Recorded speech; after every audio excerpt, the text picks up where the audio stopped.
You're listening to the Worldwide Sports Radio Network. It's time to wake up with the Morning Boys on Worldwide Sports Radio Network. And here's your host, Ryan Hickey.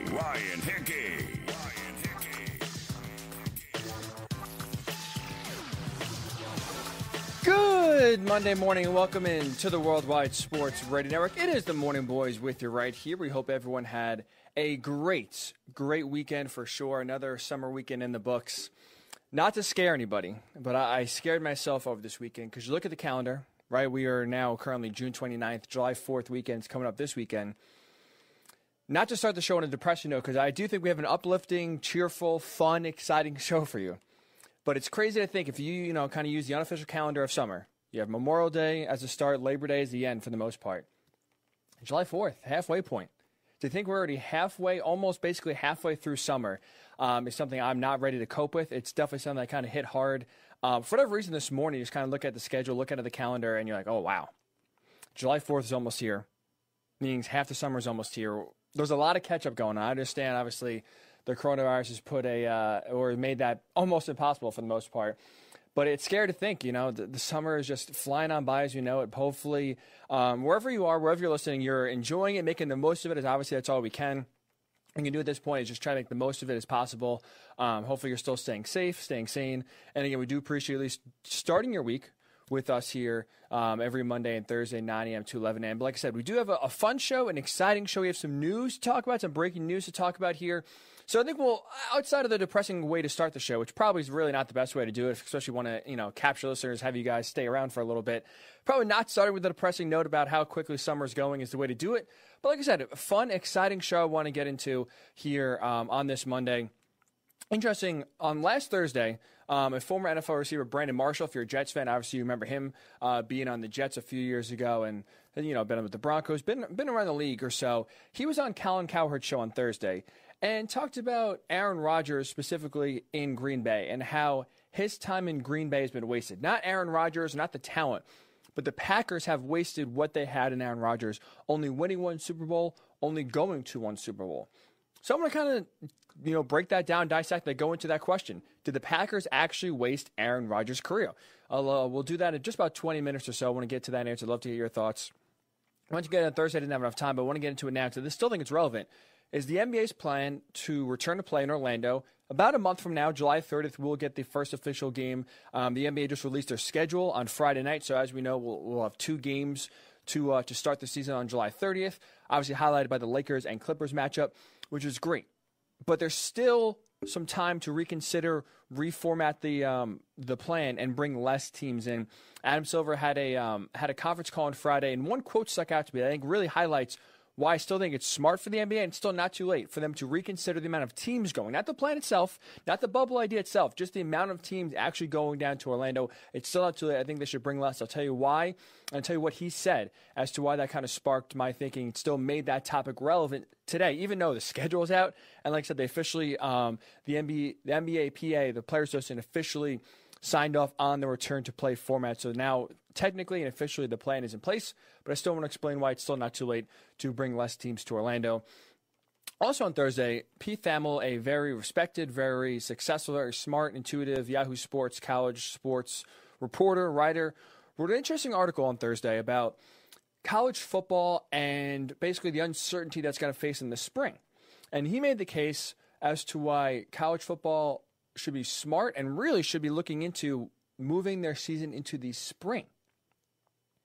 And I want to make the case, reading the article, kind of having some thoughts of my own, why looking at the landscape of not just college football for the fall, and kind of looking at what the predictions for the coronavirus are going to be during the fall, how about just looking right now what's going on in college campuses all over the country? All right, for the most part now, colleges are starting to bring their athletes back, but even then they still keep them safe. So that's why, to me, kind of reading Pete's article, I want to get into it more. College football, in order to have a quote-unquote normal season, as close to a normal season as possible, as we know it, it'd be very smart for them to move to the spring. I'll tell you why at the top of the hour, top of the second hour, so 10 o'clock Eastern. We'll get into that. Of course, 10 and 20, we have 2020 or Apocalypse. I'll also explain, so now I think we're going to start to wrap it up here, at least in terms of contestant-wise, start to make a push for the playoffs. I have a format involved. I'll explain that is we have our new contestant at 10:20, but we're still taking contestants. We're still going to get to a number to where either currently right now 3 to 5 or 4 to 5 will get you in the playoffs per se. I'll explain what the playoff format's going to be, how we're going to get there at 10:20, and finally 10:40. The Knicks are in flux. What a shock! But now they are starting to start to get the process going to interview for a new head coach. There's one direction I think the Knicks have shuttered for years, have tried to avoid for years. And there's one candidate on their Knicks head coaching list. I think if they hire him, would not only be the perfect hire for the Knicks currently where they are right now, but also move them in a direction that they have tried to avoid for almost my entire life, really almost 2 decades. Because as we see with the Knicks, there's really one plan that they have. One plan of action that they keep on going for. And what's the definition of insanity, right? When you keep doing the same thing over and over again and expect different results? That's what the Knicks and their plan and their vision has been. And I have a new plan, a new direction for the Knicks to go into. And I think if they hire this one candidate, that will change the fortunes of the Knicks for the better. And not immediately, but in the long term, be the healthiest option for them to actually get some sustainability, get some actual winning going on in Madison Square Garden. Something that, again, outside, in my lifetime for 26 years now, seen maybe 2 years of it. And I can actually remember, not counting their 1999 finals run and 1994 when I was, I guess, not even born yet, technically. But anyway, there's a plan out there for the Knicks that can actually have some sustainable success. We'll see if they actually go down, and I'll tell you what that plan is at 10:40 to end the show. But like I said, there's some breaking news going on last night. There's some NFL news, and a big-time quarterback has made a decision, and that big-time quarterback is Cam Newton. His decision is to sign with the New England Patriots. A shock, at least to me, to say the least. I think a shock to many across the sports landscape who cover the sport, who are fans of the NFL, because I think at this point, for the most part, once free agency got going, once you see some quarterback dominoes fall, I think it got to the point where Cam Newton, there's too many question marks surrounding his health. And I thought, for the most part, his best bet of signing with the team, his best bet of trying to get a starter's job, or his best bet of getting the best contract possible for Cam in 2020 was wait till training camp start, see if someone gets hurt. And from there, when a team is desperate, they need some talent, they still want to have a chance in 2020, I think that's when Cam Newton could have stepped in and got somewhat of a solid deal. But instead, he shocks everyone, signs a very, very small, incentive-heavy 1-year contract with the New England Patriots last night, and now Cam Newton officially is a Patriot. And I had a lot of different thoughts coming about this last night. Initially, first of all, great for Cam. Very happy for him. There's still a lot of talent there if he can stay healthy and if he can tap into it. Still a very good player, won an MVP back in 2015. So in terms of him, I'm glad he got a contract. I'm glad a team took a chance on him. For the Patriots, I mean, really a win-win for them. A low-risk 1-year contract. Again, very incentive-heavy. So if he plays well, he'll get money. But if he stinks, if he gets hurt, if he's ineffective, it costs him nothing. So I thought initially, okay, well, come on, talk about, good job for Cam Newton, good job for the Patriots here. It's kind of a win-win for both, I'll say. But then on social media, as social media tends to do, especially on Twitter, a lot of overreaction started. A lot of the sentiment went from quickly, oh, great for Cam, I'm happy for Cam, to now I started seeing a lot of tweets about crowning the Patriots AFC East champions, talking about how much more exciting the Patriots offense is going to be in 2020 compared to 2019, obviously with Tom Brady being there in 2019. And a lot of crowning, a lot of hyping up of New England, saying that, oh man, here come the Patriots. They give it to Tom Brady. Now they're going to get even better. They're going to be really good in 2020. I'm here because I want to ask this question, and I would love to get your thoughts. Is Cam Newton really the difference maker in New England? Is he the guy, now that he's on the Patriots, that are going to take the Patriots from maybe 9-7, let's say 10-6 on a good year, to take them to 12-4, to take them to actually be AFC contenders? Does this signing now actually make the Patriots contenders in the AFC in 2020? Should they be taken seriously? Because to me, the more I look on social media, the more hype that's getting put on the Patriots here, the more buy-in I see of guaranteeing AFC East title berths, all this other stuff about how great the Patriots are going to be now in 2020. You get a motivated Cam Newton, classic Bill Belichick. Can we pump the brakes a little bit? Can we slow the train down on Cam Newton being the difference maker in New England? Like I just said, he's an MVP less than 5 years ago. He shows a lot of talent. But what's the biggest thing with Cam Newton so far? It's been his health. And that's not the only question that I have as Cam Newton on, again, June 29th, or I guess technically June 28th, last night, signed to the Patriots. I'm very skeptical. I'm not buying into this signing at all as the Patriots all of a sudden now getting over the hump and being this legitimate contender in 2020. I still think Jarrett Stidham's going to start week 1. I will be honestly shocked if Cam Newton is the week 1 starter if the season starts on time. And there's a few reasons. Number one, I just mentioned it. Health is still a major question mark. Since they went to the Super Bowl in 2015 and since Cam Newton won the MVP in that same year, you have 4 years since that. Cam Newton has played a full 16-game season 1 time out of 4. So 3 of the last 4 years, Cam Newton has missed games. He's been on the shelf. He hasn't been able to play. Now, especially the last few years, there's been a lot, more serious injuries. Last year, he missed 14 games last year. He had the Liz Frank injury in his foot in the preseason. Baylor was able to hobble through 2 games, and they shut it down. He got surgery eventually, but he missed the last 14 games, Go back the year before that, in 2018, Panthers are 6-2, playing well, looking good. Cam Newton takes a big hit, hurts his shoulder, continues to play the rest of the year. It looks extremely ineffective. You can obviously tell the shoulder's hurting him. And it got so bad that the Panthers just sat Cam Newton down the last 2 games of the year, said, you know what, you're too banged up, you just can't play anymore. He missed the last 2 games of 2018. And you put the full context of Cam Newton's career since he came to the NFL in 2011. His body has taken a ton of abuse. He's had 2 shoulder surgeries. He's had foot surgery. He's had ankle surgery. He had a back vertebrae fracture, if you remember when he got in a car accident a few years ago. His body has taken a ton of punishment, a ton of hits. And for his style of quarterbacking, to where he's most effective when he's rolling out, using his legs, running with the ball, running over guys, fighting off tackles, keeping plays alive. That body, no matter how big you are, no matter how strong you are, your body can only take so much abuse, so much pressure. And this is coming from someone, as a Colts fan, I've seen it firsthand. Andrew Luck, size-wise, is smaller than Cam Newton, but similar. Both solid, big linebacker types at quarterback. Andrew Luck, for the first few years of his career, would deliver hits, not take them. He'd be the guy where if he's running on 3rd down and he has to get the first down, he's lowering his shoulder and he's going to run over a linebacker, not vice versa. And it was awesome to watch. It was exciting to watch. He would take some massive hits in the pocket, bounce right back up.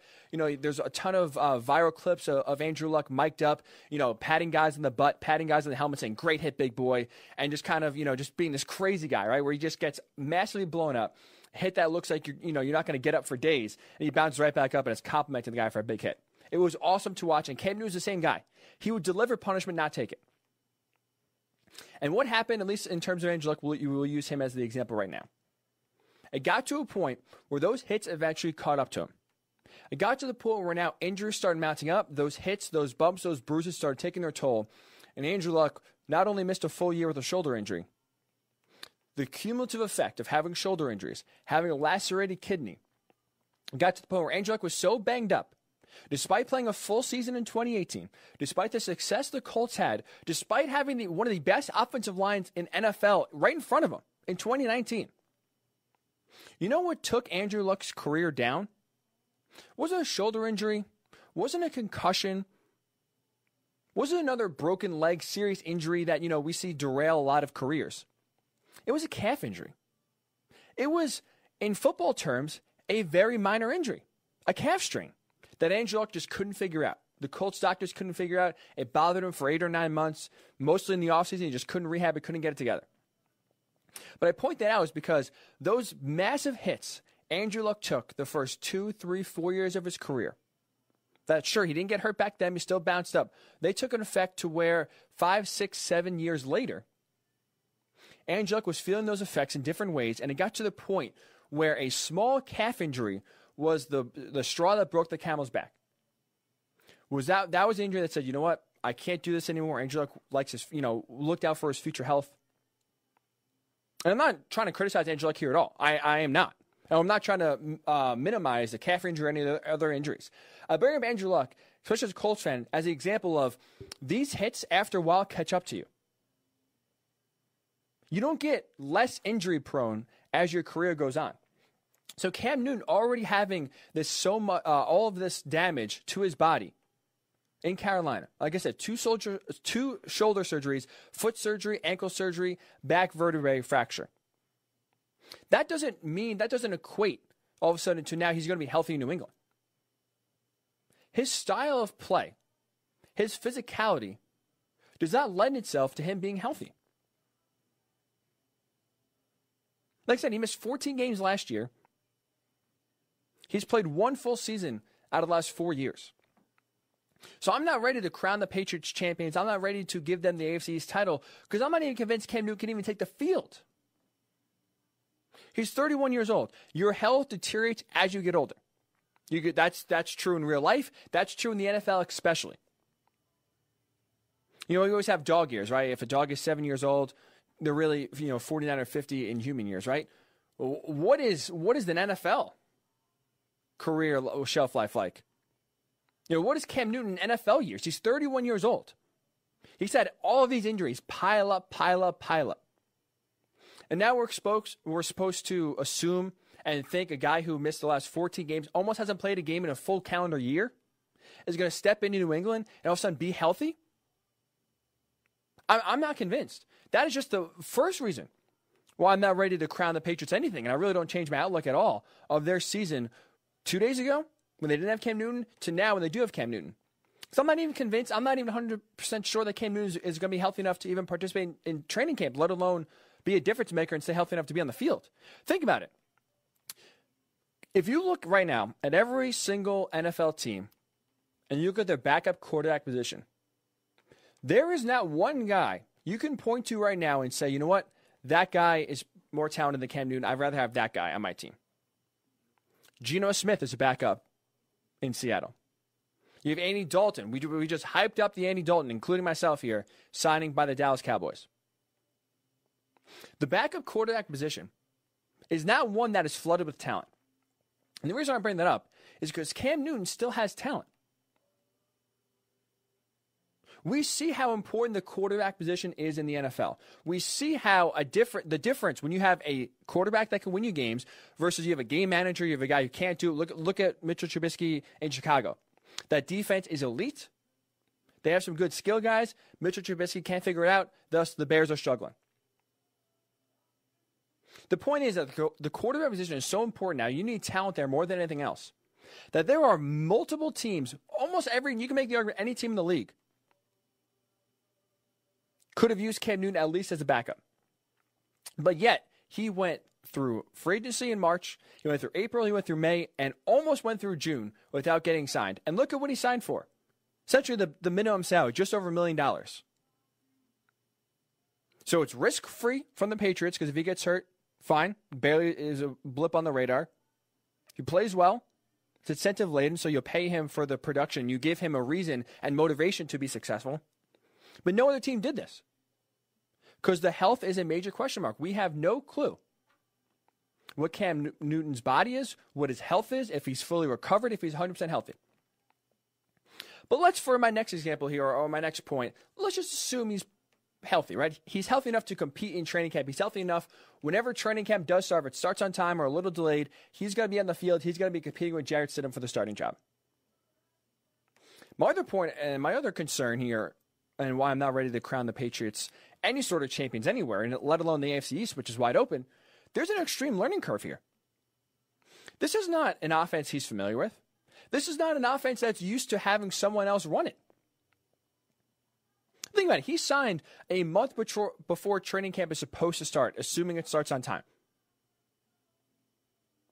He's going to have zero chemistry with the wide receivers until the first day of training camp. He's not even going to be able to meet Josh McDaniels, Bill Belichick in person until the first day of training camp. And looking at how the coronavirus has affected other sports so far, looking how the coronavirus is so far at least somewhat affecting the NFL, the two themes I think are going to be major for this upcoming NFL season are going to be continuity and familiarity. Right, as we see already, teams in the NFL Players Association is urging players don't practice with each other. Don't do it. You see Tom Brady down in Tampa Bay working out with Tampa Bay wide receivers, trying to get on the same page, trying to get some familiarity. See Russell Wilson holding workouts with some of his young wide receivers. They're trying to get on the same page now, so when the season starts, when training camp starts, if it's truncated, if there's less preseason games, they are still ready to hit the ground running by the time the regular season starts. But guess what? They are not allowed to do that. Tom Brady's breaking rules by practicing with the Buccaneers wide receivers. Their own Players Association is telling the players, don't practice with each other. We're trying to stay healthy enough for training camp. So Cam Newton, the best way, he's going to be able to learn the offense right now is over Zoom. He's not going to be able to talk with Julian Edelman or Jacoby Myers. A lot of these young wide receivers the Patriots will have no familiarity, will not even know what a Cam Newton spiral looks like until they get on the practice field day one. That puts him behind the 8 ball massively compared to when you look at his competition. Jarrett Stidham, like I said, the two themes, continuity, familiarity. Jarrett Stidham has both. He's on the team last year. He threw to a lot of those wide receivers because a lot of those wide receivers had to step up because of injuries. So they're familiar with his style. They're familiar with the way he throws the ball. Jarrett Stidham knows the offense. He knows Josh McDaniels. Cam Newton does not know anyone. So it's a lot to ask. It's a lot for me to assume that in, let's say, 2 months, right? Just about 2 months when the season starts in early September, if it starts on time, Cam Newton is going to have the offense down pat. He's going to be on the same page with the Patriots wide receivers, with the Patriots offense, and he's going to supplant all of that to supplant Jarrett Stidham as a starter for week 1. Speaking of which, let's take it a step further with the offense. Let's dive into the offense of the Patriots. This Patriots offense is not a quarterback away from being really good. Last year, right, 2019, we saw the Patriots offense really struggle at times, really look anemic, really struggle to move the ball down the field, really struggle to score.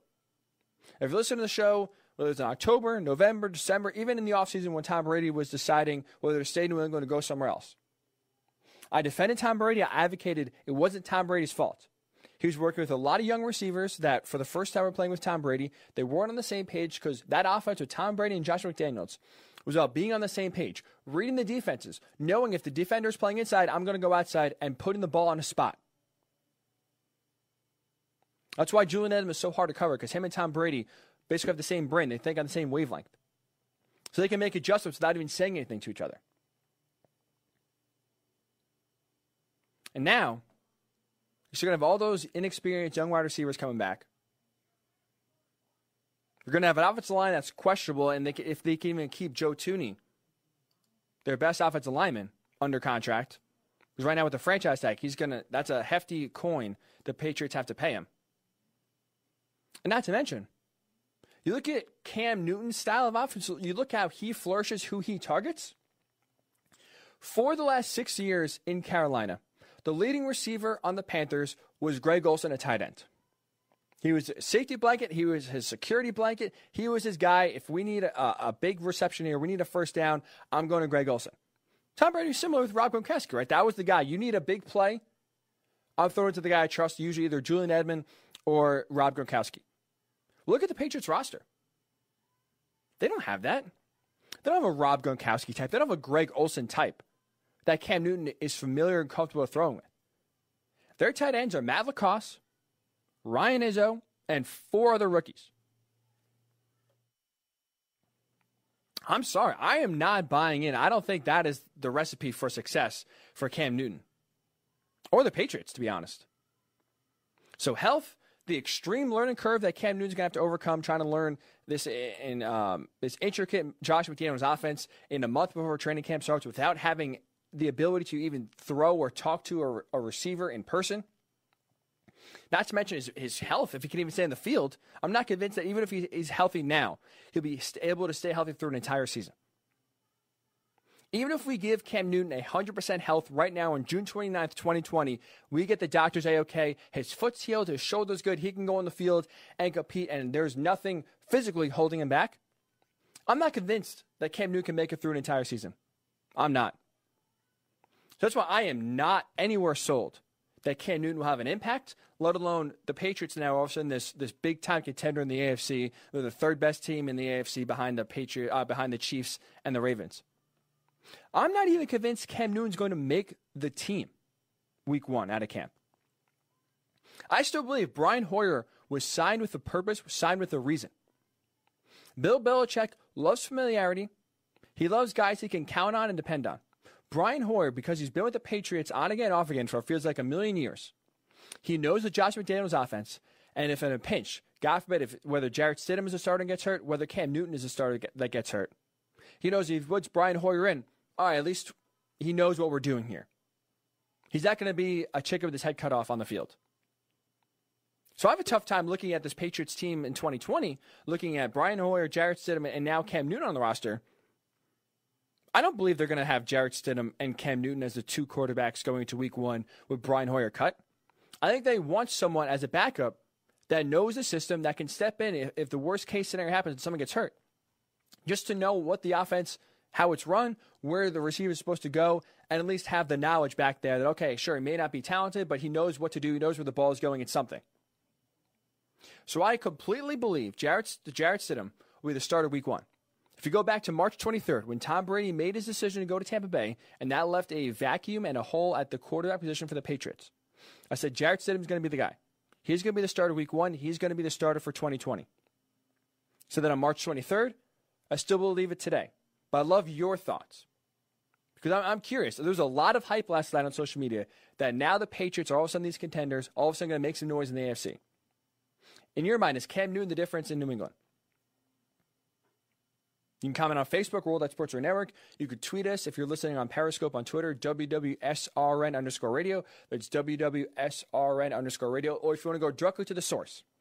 If you agree with me, if you're upset with me, you want to tweet at me directly, Ryan_Hickey and the number 3, Ryan_Hickey. And just the number 3 is my Twitter handle. If you want to direct your ire, direct your praise towards me, I will read it on the air. But we'd love to know your thoughts. Does a Cam Newton signing change your thoughts on the Patriots this year? Are the Patriots now contenders in the AFC? We'll get your thoughts. Love to hear them. As you can see, I am not on board at all. But we'll get your thoughts when we come back. And also when we come back, a quarterback is being possibly wasted. And a franchise elite, one of the best quarterbacks you've ever seen, is his career being wasted because they only won one Super Bowl? We'll tell you who it is. And if that's the case, when the Morning Boys Ryan Hickey return right here on the Worldwide Sports Radio Network. It's the Worldwide Sports Radio Network. It's time to wake up with the Morning Boys on Worldwide Sports Radio Network. And here's your host, Ryan Hickey.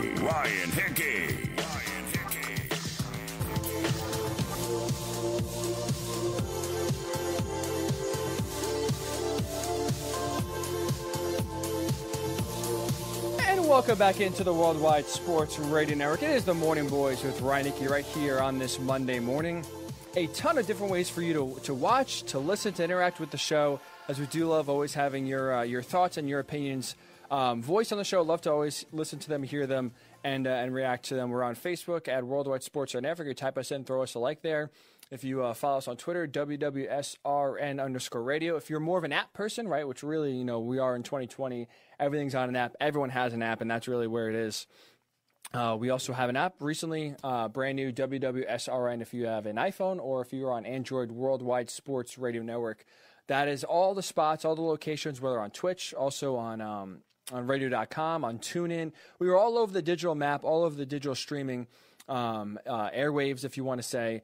And we do appreciate you tuning in wherever you are, whatever device you're listening to, however long you tune in. We always appreciate your listenership. Makes the show a lot better when we hear from you and you give your thoughts and opinions as well. As speaking of opinions, speaking of thoughts, Cam Newton, as we started the show with, is now a New England Patriot.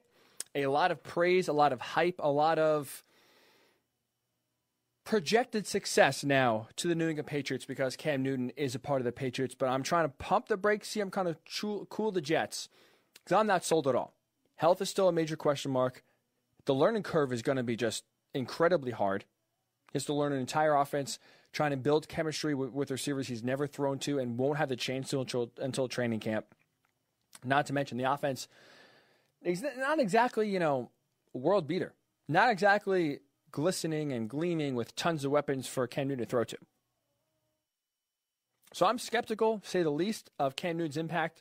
So I think Jarrett Stidham is going to be the starter week one whenever the season does start and whenever the season does roll around. But maybe you feel different. Maybe you're bullish on Cam Newton going to the Patriots and you're all of a sudden now buying some stock into the Patriots. I'd love to get your thoughts. I said Facebook, Worldwide Sports Network, Twitter, tweet at me. Let me know, reach out, and we will get your thoughts on Cam Newton going going to the Patriots and what kind of impact he'll actually have there as a member now of the Evil Empire, if you want to say. Also want to get into, because now, talked about one quarterback, right, trying to make an impact. Another quarterback, his impact, if you want to say, is now being questioned as well. And Brandon Marshall, former NFL receiver, played with the Jets, played with the Broncos. He bets around the league a few times, but he is very opinionated, not afraid to share it. And he was on Colin Cowherd's show on Thursday, and the discussion of Aaron Rodgers in Green Bay came up. And specifically, he was asked about, what do you think of the Packers drafting Jordan Love and then drafting A.J. Dillon, really two positions the Packers did not need. They made it to an AFC title game last year. We thought, us NFL fans, us who watched the Packers this year, thought, all right, they could use really another big-time receiver. Devontae Adams is great. Really, outside of him, the wide receiver room really dropped off talent-wise. They may get another receiver, maybe bolster the defense a little bit. They could be pretty good. They'll be right back in the playoff contention next year. Maybe be Super Bowl contenders. Because I just still think a lot of us think Aaron Rodgers, maybe not at the peak of his career, still has a lot of talent left, still has a lot of game left, and he still is capable of winning a Super Bowl. But Brandon Marshall already kind of closed the book on Aaron Rodgers in Green Bay, and really claimed that the Packers themselves wasted Aaron Rodgers' career. I want you to hear this, and we'll get your thoughts after, but this is Aaron Rodgers, and this is Brandon Marshall, on Colin Cowherd's show saying the Packers wasted Aaron Rodgers. Come on, man. They should have won 2 Super Bowls in the last 5 years. To me, Aaron Rodgers is my favorite quarterback in the NFL. But you wasted this guy's career. You got 1 Super Bowl out of Aaron Rodgers? Are you kidding me? It's too late. It's too late. So as you can see, very strong words there for Brandon Marshall, wasting Aaron Rodgers' career. And too, when I hear that, him say that, and then I think about it, really what it means to waste someone's career. There's a massive difference between actually wasting someone's career and just not winning. What happened with Aaron Rodgers and the Packers, to me, I chalk it up to more for them just not winning, not getting over the hump, more than wasting Aaron Rodgers' career. I think we all agree, Aaron Rodgers is one of the best quarterbacks to ever play the game. Just pure talent-wise. Not winning, not savviness in the game, just pure talent. One of, if not the best, if not the most talented quarterback to ever play the game. But to me, what this highlights of him winning 1 Super Bowl with the Packers, going to only 1 Super Bowl with the Packers appearance-wise, this just proves how hard it is to win a Super Bowl in the NFL.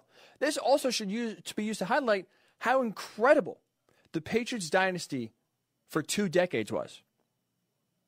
The Patriots made it look easy winning 6 Super Bowls. I think what happened to Aaron Rodgers in Green Bay is a perfect example on the other side to just really kind of bring you down and say it's super hard to win a Super Bowl. Because not only does it take a transcendent quarterback, a transcendent player at the quarterback position, which the Packers have. They've really had for almost 3 decades now, going back to Brett Favre. But the question isn't just, or the missing piece for the Packers for winning more Super Bowls isn't that they don't have the quarterback to do so. Because on top of having a quarterback that is able to get you there are 2 other factors that really, for the most part, teams can't control that really have a massive impact one way or another on if you will win a Super Bowl or not. That is luck, and that is health. I'll give you a few examples specifically for the Packers to show you nothing was wasted here with Aaron Rodgers at Green Bay. Luck. I'll give you a luck example. Back in 2015, the NFC title game, you had the Packers in Seattle going against the Seahawks. Seahawks trying to get to their 2nd straight Super Bowl, which obviously they did. They play the Patriots, and as we know what happened. Packers were up 19-7 in that game with just 4 minutes left. Up by 2 scores, 4 minutes left. The Seahawks offense is sputtering. Russell Wilson can't get anything going. 4 minutes left of the game. You think this game's over. Seahawks score a touchdown. Okay, fine. You still have to get an onside kick. One of the most unlikely plays in all of the NFL. You look at percentage-wise, it's especially now with the new rules, it's almost impossible to recover an onside kick. The name Brandon Bostic sounds familiar. It's for one reason. Because that onside kick I just talked about how hard it is to get. That onside kick that is not very successful, the percentage chance of you actually recovering it is very slim. Brandon Bostic had the ball when it was kicked right in his stomach, right in his hands. He dropped it.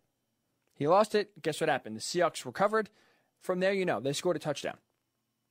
Aaron Rodgers, what does he do? Valiantly leads the Packers down the field, kicks a field goal to tie the game, goes overtime. As we know, Seahawks win the toss, so they get the ball. Russell Wilson, deep bomb to Doug Baldwin, caught it, touchdown, game over. Brandon Bostic catches that ball. A little luck. That has nothing to do with Aaron Rodgers. He catches the ball and just falls to the ground. The Packers are going to the Super Bowl back in 2014, not the Seahawks. Luck is involved. Luck is a real thing. Sometimes it can be the reason why you go to a Super Bowl or not. Because when you have two talented teams, the difference between the two, the thing that makes a difference is very slight. It could be one play, one bounce of the ball. In this case, the bounce of the ball benefited the Seahawks more than it did the Packers. Injuries, like I said, luck is also, not just luck, health is also a major factor. For the most part, the healthiest team at the end of the year wins the Super Bowl. If you have the most talented players that are healthy on your team compared to the other team, you're going to win more times than not. Let's go back to 2017, 2 years after that Seahawks debacle. The Packers were again in the NFC title game. This time they played the Falcons. If you remember that game, the Packers barely had enough players to finish the game. They were so ravaged by injury, Mike McCarthy pulled Aaron Rodgers from the game late in the fourth quarter because he was worried he was going to get severely hurt for next year. You had offensive linemen going down. You had Jordy Nelson barely even able to walk before the game. He's continually banged up, had rib injuries. He was barely being able to play in the playoffs. Again, hanging on by a thread. You had the receivers basically, barely able to just run. So injuries ravaged completely that 2017 NFC title game. The Falcons blow out the Packers, go on to the Super Bowl, and as we know what happened with the Falcons. So not winning more than one Super Bowl, not even going to more than one Super Bowl with one of the most talented quarterbacks on your team in the NFL, doesn't mean a career's been wasted. Doesn't mean it's a direct indictment on the Packers for not doing all the best they possibly could to give Aaron Rodgers the best chance to go to the Super Bowl. Let's not forget, Aaron Rodgers and the Packers have gone to 4 conference championship games. They've had talent on their team. They've been good enough to get right to the edge. They got right to the brink. 3 of those times they weren't able to get over the hump. When I hear wasting a career, when I see someone saying that this team wasted this guy's career, you know what I think of? You know what to me equates to wasting someone's career? Is when you blatantly hurt the team's chances of winning or the player's chances of success by not giving him the proper tools and basically flat out ignoring their needs by saying, oh, you're good enough, you can do okay with this. The perfect example of that is this latest draft by the Packers. The Packers desperately needed a second wide receiver to go along with Davante Adams. They were severely outgassed in the NFC title game against the 49ers. It really wasn't even a game. So they needed help on offense, and more importantly, they needed run help on defense. They needed some legitimate pieces, not many, but some legitimate pieces at certain spots, and I think everyone would have been, okay, the Packers are right back in contention. Packers are right back up there in 2020 when it comes to teams competing for a Super Bowl. Instead, essentially what the Packers did was wave the white flag, signal the end of the Aaron Rodgers era, and already start looking to the future. Drafting Jordan Love, trading up to draft Jordan Love in the first round, and then drafting a running back in the second round when they already have a good running back in Aaron Jones. The 2 positions in offense the Packers did not need, they addressed with their first 2 picks in the NFL draft this year. That is wasting someone's career if that was a pattern throughout Aaron Rodgers' time in Green Bay. If they continually did this year in and year out, looking at the need they have, looking at a free agency filled with receivers, looking at an NFL draft that was lauded with how deep the wide receiver class is, you don't pick one. That is wasting someone's career. But this happened 1 year. If this was a pattern throughout the entire tenure of the Aaron Rodgers era in Green Bay, we'd have a different conversation. Because it's happening now towards the tail end, where now it feels like the Packers are trying to rush Aaron Rodgers out and get on with the future, they're ready to move on. They're not wasting his career. Think about this. Only twice in Aaron Rodgers' time as a starter in Green Bay did the Packers not have either a Pro Bowl skill position player or a 1,000-yard receiver. 2012 and 2015 were the 2 times where the Packers on offense, outside of Aaron Rodgers, didn't have a Pro Bowl skill position, running back, tight end, wide receiver, or a receiver that had a 1,000-yard season. So they've had talent around Aaron Rodgers. They've had good players for him to throw to, good players for him to hand the ball off to. It's not like Aaron Rodgers is just doing this on his own by himself for basically his entire career. So just winning or going to one Super Bowl doesn't equate to or automatically mean that the Packers have wasted his career. Because guess what? You look around the NFL right now. You look at Russell Wilson in Seattle. You look at Drew Brees in New Orleans. You look at Dan Marino when he was with the Dolphins. You look at Peyton Manning specifically with his time with the Colts. If you think Aaron Rodgers' career is wasted in Green Bay, you have to also say that Russell Wilson, Brees, Marino, Manning, all their careers are wasted in their respective cities. Because all of them either have won Super Bowl, like Wilson, Brees, and Manning in specific cities, speaking of just looking at Peyton Manning only in Indianapolis, or none like Dan Marino. But I don't think right now anyone is going to say that the Saints wasted Drew Brees' career. If anything, you can make the argument Russell Wilson's career has been wasted a little bit, because for the most part, their offense always kind of hamstrung Russell Wilson. They never really gave him, outside of the last year or two, legitimate weapons to throw to. His offensive line was horrendous. But just because they have one Super Bowl under their belt doesn't mean that they didn't try all their best to actually win. We talk about luck. I'll use Drew Brees as a quick example here before I wrap up. You talk about what I said, needing luck, needing health, outside of just having a very talented quarterback to win a Super Bowl. 2019 NFC title game, you obviously had that missed pass interference call. If the Saints get that call, they probably win and go to the Super Bowl. 2018 NFC divisional round, you have the Minneapolis Miracle, literally a miracle. Case Keenum throws it up. Stephon Diggs makes the catch. Defensive back for the Saints misses the tackle. Next thing you know, as we know, Vikings run it in as the clock expires, touchdown, game over. There's a lot of luck. There's a lot of health that goes into winning a Super Bowl, not just having the best quarterback at the position. For the entire career, I felt that the Packers have put Aaron Rodgers and the team in positions to succeed, in positions to be successful. Hence why they went to 4 NFC title games. So just because they haven't been able to get over the hump, just because they haven't been able to even get to one Super Bowl, let alone win more than one Super Bowl, doesn't mean his career's been wasted. It just highlights, it points to the fact that winning a Super Bowl is hard. It's not supposed to be easy.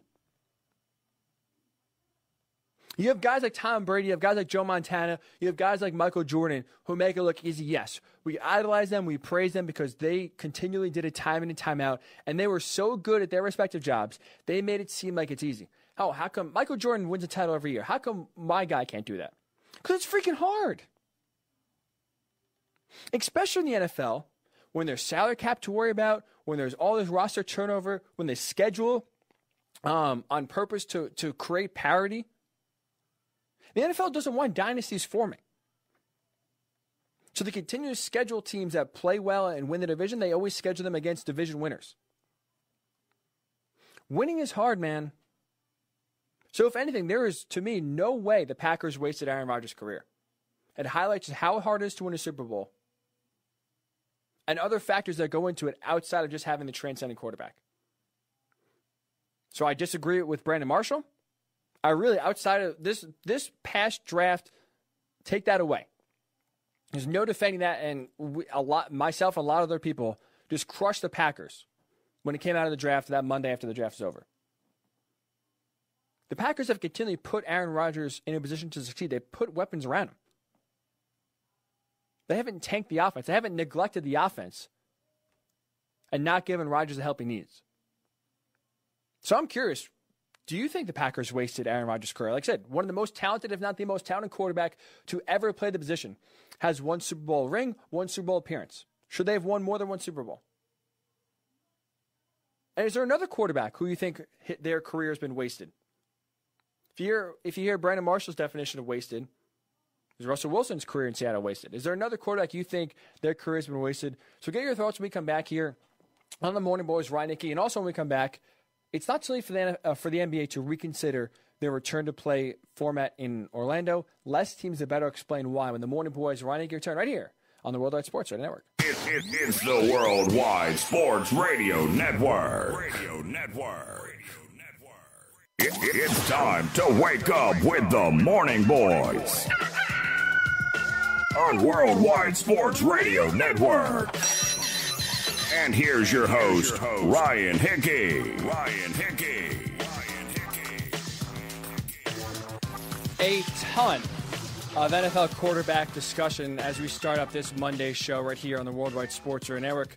Starting with Cam Newton, skepticism that goes along with him signing with the Patriots, and now Aaron Rodgers discussing whether his career has actually been wasted by the Packers because they've only won one title. They've only been to one Super Bowl, despite, again, having one of the most talented quarterbacks to ever play the position on their team for a good amount of time. So we'll get your thoughts. Is Aaron Rodgers' career wasted?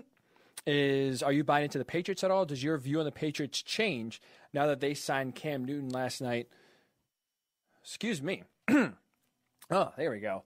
And so we'll get your thoughts on that. We still have college football, top of the hour. Why a spring season would be the most normal for college football in 2020, or I guess at that point, 2021. 2020 apocalypse, as we know, we'll explain the playoff rules that will be coming up in a little bit here. And finally, to end the show, the New York Knicks. There's a direction out there for them to chase. There's a direction out there for them to pursue that could hopefully change the fortunes for the better. Explain what that direction is and which head coach would be perfect for the Knicks to end the show at 10:40, just about a little less than an hour from now. We'll get into that. But I do want to get into the NBA here. They are still going to go up to, the Orlando plan, their return to play starting July 30th. Their plan with 22 teams is still ready to go, full set, full steam ahead. Schedule was released last Friday, so now we know some of the matchups. We know each schedule the teams, all 22 teams will play to get either seeding correct or to have some of these teams outside of the playoffs to try to get them into the playoff format. And now at least the NBA really starting to kind of get the wheels turning. Most players have returned to their home markets, starting to get some individual workouts, and now as we get closer, those practices, those team practices will become more, and they will start to head down to Orlando soon. But Adam Silver had a press conference on Friday night or Friday afternoon, kind of discussing full steam ahead the NBA's thoughts with the coronavirus increasing in Orlando and his optimism or skepticism that a season can be completed with the format they have. And he said something I want to get to a little bit here. But before I do, I want to give you the overall thought is that the NBA should still, despite being a month away, right? The season starts on July 30th is when games starts. We are a month and a day away from that. It's still not too late. They absolutely should reconsider their return to play plan, just team-wise. I think the bubble is a good idea for the most part. I think the way that they're formatting everything down there logistically is fine. The only thing I would change, less teams. I think it's still smart, and it's not too late to only bring the playoff teams down to Orlando, bring 16 teams, 8 from the East, 8 from the West, and just start the playoffs down in Orlando whenever the season starts on July 30th. If you want to push back a few weeks, fine. There's a few reasons why I think they would be smart and it would be the best thing to do to ensure a full playoff slate is played if they only break 16 teams down to Orlando. Number one, you have meaningless games equals disinterested players equals danger. And this is what I mean by that. You're going to have teams down there like the Suns and the Wizards who, by my standards, by a lot of NBA analyst standards, basically have no shot. The Wizards are 5.5 games behind the Magic. The Suns are 6 games out. And not only are they 6 games out of the playoffs, they have to jump 4 teams just to have a chance to get into the play-in tournament. So they essentially, you lose 1 or 2 games, your season's over. So now the NBA risks, if the Wizards start out 0-2 or 1-2, the Suns start out 1-2, 0-2, they have nothing to play for. Their season's over. So not only is that a bad product on the court when you have one team that could care less, playing out the string, ready to get home, just bad to watch, right? From me and you want to watch a competitive game. We watch for the competitiveness. You don't want to see a Suns-Jazz game where the Jazz are up by 30 in the second quarter because basically the Suns are just going through the motions. And not only is it just a bad visual on the court when you watch teams that just don't care, it also puts the players in danger. And here's what I mean by that. This Orlando bubble, this Orlando plan, it requires a strict buy-in from the players. There is a ton of rules, a ton of regulations. They sent out a 113-page manual explaining how players are supposed to stay safe, how they're supposed to act in Orlando, including having the possibility to wear bands that track if you are within 6 feet of someone and having an alarm go off. You're going to have an anonymous hotline where players can essentially snitch at each other saying, hey, look, this guy's not being social distant. This guy's sneaking out. You need a buy-in, a real buy-in to the fact that you can't even go into another player's room. Each player's own room. You're not allowed as a teammate to go into another room. You have to stay everywhere. The rooms are off limits. This is a strict buy-in. So if you're a player on the Suns or the Wizards or the Kings, let's say, your season's over 2 or 3 games in, and now you're still here for another week and a half or 2 weeks to play out the string of games, are you really going to be all in? Are you really going to be following the rules of the bubble to a T? Because guess what? I feel like it's harder, knowing you're eliminated, knowing you're going home soon, to still continue to the strict rules, to still be engaged, and not put yourself and other players at risk by leaving the bubble. I think it's tougher to keep players in the bubble. I really do. So not only does meaningless games equal disinterested players, which could put other players in danger, because again, if you're lax with the social distancing rules, if you're lax with the bubble, you could potentially bring something in and affect everyone else who's doing the right thing. Let's look at Orlando. Speaking of the coronavirus, I mean, their positive test rate is just exploding, and it's not settling. It's not something to look at. It's okay. We're doing pretty good there. Sam Amick, who does tremendous, incredible work at The Athletic, talked with 10 anonymous general managers. All 10 of those general managers have a team that's going to be in the restart. So all 10 GMs are going to be involved going down to Orlando and having their teams play. Their biggest concern is that they see the increase in tests, positive tests in Orange County, which is where that's the county Disney is located. But this is important to also point out. This article was written last Wednesday. At this point, they were concerned about the tests that were 3,000 a day, 4,000 a day, 5,000 a day. Well, if you look at the news, if you see the numbers in Florida and in Orange County, they are exploding. There's at least 5,000 positive tests every day since last Wednesday. Since that article was put out, at least 5,000, and you had 9,000 over the weekend a day. There's currently 9,600 cases of coronavirus in Orange County where Disney is. And this is the quote I want to read you that Adam Silver said on Friday during his teleconference that I think should highlight the fact that they have to bring less teams to Orlando. He said, quote, "We are left in no choice but to live with this virus. No options are risk-free right now," end quote. So he's admitting the virus is around us. We can't avoid it. We can't do anything that's going to totally and completely eliminate the virus. We just have to hope and pray that we do the best we can to mitigate our players being exposed to it. Well, Adam, guess what, man? The more players that are down there, the greater chance that one of them is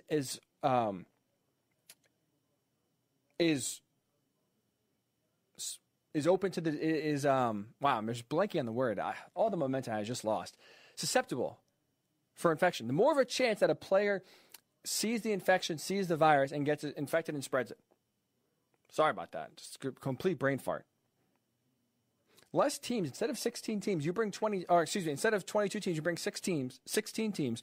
Less players, less staff, less personnel. Then have the chance of catching the virus and spreading it. Less players, the better, which is why I'm down for 16 over 22, because as Adam Silver said, we have no choice but to live with the virus. Might as well mitigate and lessen the risk as much as possible. And these players are exposed. That's the word I was looking for. These players are exposed to the virus. And finally, another point that Amick hit when he was talking with these 10 GMs in his Athletic article last week, I think is actually something overlooked, but that could increase the competitiveness on the court, is that on top of the coronavirus, obviously concerns, right, the massive concerns that are going on in Florida right now, the GMs are also concerned about the quality of life. That because the players won't be with their families, the players won't be with their friends for at least almost a month. They're worried that could lead to bad play, to players not being focused, and could lead to sloppy play on the court. Because right now, the plan for the NBA is they're not going to allow families into Orlando until after the first round of the playoffs. So when there's 8 teams left, or with 22, when there's 8 teams left, that's when families will be able to go down to Orlando, hang out with the players, and basically be down there with them. But what Amick and these GMs pointed out is that you bring less teams. Instead of 22 teams, you bring 16 teams. All of a sudden now, you can bring families maybe down there even sooner or even to start. So if that happens, all of a sudden now, that could lead to better morale. Because right now, it's going to be about 7 weeks by the time the players initially get down to Orlando to when they, either the team is eliminated and they go home or the team moves on and their families can come down after the first round of the playoffs. It's about 7 weeks before 16 of the 22 teams can see their families one way or another. It's almost 2 months. That's a long time to ask players, staff, personnel to not see their families. So now if you could bring families down there earlier, if you can, give players something to look forward to and not have it be 7 weeks, maybe be 4 weeks, maybe even be 3 weeks with less teams, it could provide a better morale boost, lead to better play in the court because now they're more focused. They're not as maybe sad or depressed if they're not, almost by themselves. That's why I think it would make the most sense for the NBA, change their plan, change the direction. It's not too late. Only bring 16 teams down to Orlando. It'd be safer. It would keep the players more engaged. And I think it would lead to better product on the court, which would be a win-win for me, you, for them, for everyone involved. So I'll think of your thoughts. Should the NBA reconsider? Bring less teams. It's 16 teams. Is it not too late to bring 16 teams down there? You think that would be the best plan? Or do you see, now that the schedule is released, now that the NBA is a month away, do you like the 22-team plan? Do you have no problem with the way they're going about resuming the season this year? So we'll get your thoughts on the NBA. And when we come back, college football. Is the spring the only hope for college football to have a somewhat normal 2020 season? We'll get to that when we come back on the Morning Boys. Ryan Hickey right here on the Worldwide Sports Radio Network. It's the Worldwide Sports Radio Network. It's time to wake up with the Morning Boys on Worldwide Sports Radio Network. And here's your host, Ryan Hickey. We are back here on the Worldwide Sports Radio Network. A lot of football talk to start. We will get your thoughts here in a little bit. I see some comments on Facebook that are very interesting, both on Cam Newton going to New England and the NBA. Should they bring less teams down to Orlando? Are they making a big risk and a big mistake by bringing 22 teams down instead of maybe bringing 16 teams down? Just laid out why it would be aesthetically pleasing, be better competition on the court. Bring more families down there, less of a risk for players getting exposed to the virus. I think it's all a bonus that would be safer and smarter for the NBA to do. But obviously we'll see. So far, at least, they are going to keep going down with 22 teams. I think it would be smart, and it's not too late for them to readjust and go just 16. I do want to get to this college football story and this thought here, as we do have 2020 Apocalypse coming up here soon. And that is, I read an article from Pete Thamel, a great Yahoo Sports college reporter.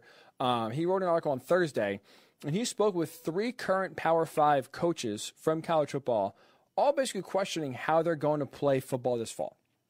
And reading that article, kind of looking at what's going on currently in the college football landscape, to me, it makes more and more sense now, and it feels like it's really inevitable at this point. If college football wants to have a normal season, close to full capacity in the stands, games not canceled because of players getting sick, and have a full schedule, right? That's not interrupted. Doesn't have to be worried, again, about having extra weeks in there in case players get sick, or juggle the schedule because teams are dropping out at the last minute. Seems the best way to have as close to a normal college football schedule as we know it would be to play football, move the season to the spring. And here's why I think that way. Number one, there's just more certainty about the virus in the spring, right? So far as we know, as we've heard, everything's changing because we're all learning about this. It's a novel virus. We haven't really dealt with the coronavirus before. We're learning how it works, learning how it impacts, we're learning how to mitigate the spread. But the 2 things that we really kept hearing from a lot of health officials that really haven't changed for the most part is that the virus is going to go down in the summer, and we're going to have a second wave coming in the fall. Well, so far in the summer, and again, we're at the halfway point here heading to July 4th. We just saw this past week, in the past 2 weeks, the virus is spiking in a ton of southern states despite the summer heat that's supposed to lessen the virus. So we're continuing to see spikes in SEC country and Big 12 country.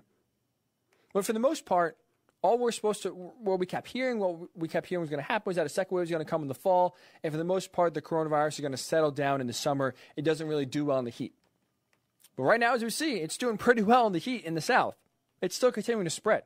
So we'll have more information about the virus in the spring because we'll have another 6 months or so to learn about it, to see how we can mitigate it and try to slow down the spread. Not to mention, currently right now, you look at what college football teams are doing. Right now, they're slowly bringing back, if not already have, their athletes back on campus, and what they're doing is individual workouts. So players will go to the gym. It's still the social distancing rules apply, so you can't have more than 10 players in the gym at the same time. They're all spread out. Everything's getting wiped down. So for the most part, a lot of these colleges are taking the correct and proper precautions of having their players on campus, trying to keep them safe. Guess what, though? Despite these precautions, despite the social distancing, despite wiping down the gym after every time someone comes in, teams still can't even keep their players safe. Clemson, after another week of spiked cases with their football players, currently right now have 37 coronavirus cases on their football team. A third of their team is sick. Think about that. Clemson, third of the team has the virus. Kansas State, 14 cases. Houston and Boise State both had to suspend their summer workouts because players were getting sick. And you have players at LSU, Texas, Texas A&M. All these players are getting sick, getting quarantined. So I'll ask you this. If this is happening now, if this is happening at major college programs now where Clemson, LSU, Texas, Texas A&M, Kansas State, Boise State, if they can't keep their players healthy now, when social distancing in the weight room is being respected, when it's only them on campus, and everything's getting wiped down in between, how are they supposed to keep players safe and healthy once practices get going, once students return to campus? How are the cases not only going to stay the same, but go down? It doesn't make any sense. It doesn't make any sense. So the fact that right now schools are struggling to keep players healthy in the summer is more the reason why I would try to push to the spring, because it doesn't seem at all convincing that these schools and these players will be able to combat and stay healthy from the virus as the fall and a second wave comes. As we've heard, as we hope, Dr. Fauci talked about this last week, the possibility of a vaccine. He is hoping at the end of this year, 2020, or early in 2021. So the vaccine, the possibility of a vaccine being created and being distributed is greater in the spring than it is right now, which obviously would be great. Keep players healthy, keep fans healthy, and at least now, try to lessen the spread, try to keep players healthy as possible. So the possibility of a vaccine is greater in the spring. We'll have more information about the virus in the spring. Not to mention, let's look at the landscape of college of sports right now trying to resume. The NBA is going to have a bubble as close to a hermetically sealed bubble as possible in Orlando. NHL is going to have hub cities where they're going to mirror the same sort of idea as a bubble in Orlando, but do it in multiple cities. The MLB is going to, while they're still flying and still traveling, have all these different rules about spitting, about high fives, about being socially distant in the dugout. All these leagues are trying to create as close to a bubble as possible for these players not to get sick. But guess what college football and college sports especially can't do that these professional sports leagues can do? College football especially cannot create a bubble. And on top of that, not only can they not create a bubble, they're going to have most of these campuses back with students in the fall. So if anything, the closest thing to a bubble that college football will ever have is right now. Because right now, the only athletes that are the only students that are back on campus are student athletes. Football players, soccer players, basketball players. That's it. Those are the only ones currently on college campuses across the country. But right now, if they can't even stay healthy, if this is the closest thing to a bubble, and they still to this day have infections going through LSU, going through Texas, going through Clemson, how are you supposed to keep players healthy and virus-free when they're going to attend classes in the fall?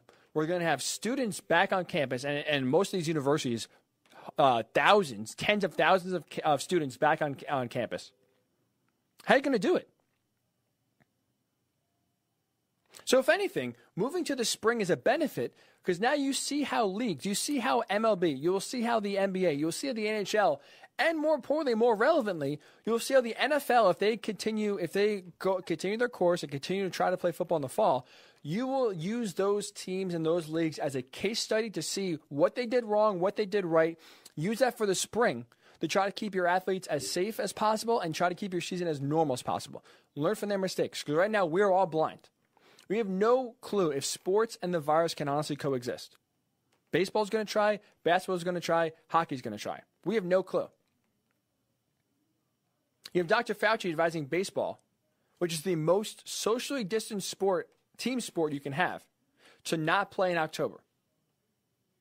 So if you have Dr. Fauci saying, don't play in October, you have the MLB owner saying, listen, we're ending the season on September 27th. No matter what, we are not pushing it back. We want to get the season in. We're not taking a risk.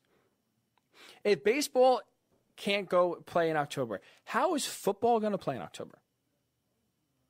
How is a college football or NFL season going to get played in full in October and November and December and have the playoff games in January? I have no clue.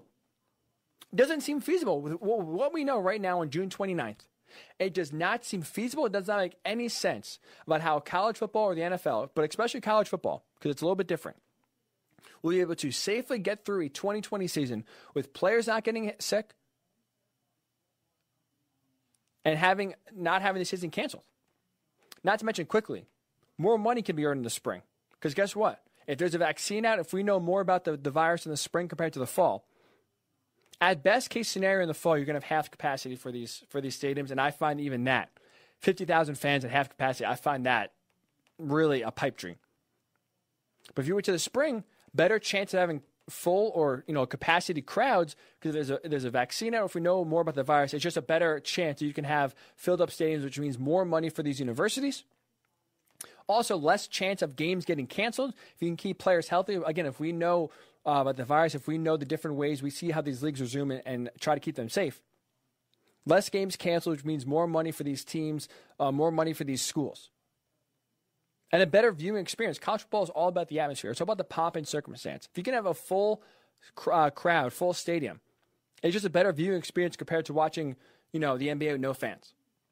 So I'm curious, would a spring football season in your mind make sense? Is this the best way? Is this the only way college football can have a normal season as we know it? By pushing it back and playing in the spring. Either whether you start in January, you want to start for the Super Bowl in February. I think it's the only way. I think it's the best way for college football to keep things normal, keep things on schedule, and keep players safe and keep the league from not getting shut down. That's my thoughts. I'd love to get yours. Again, on Facebook, on Twitter.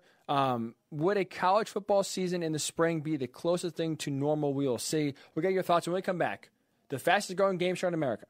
2020 or Apocalypse. Will we get the elusive 5 out of 5 perfect score? We will find out when we come back next, right here on the Worldwide Sports Radio Network.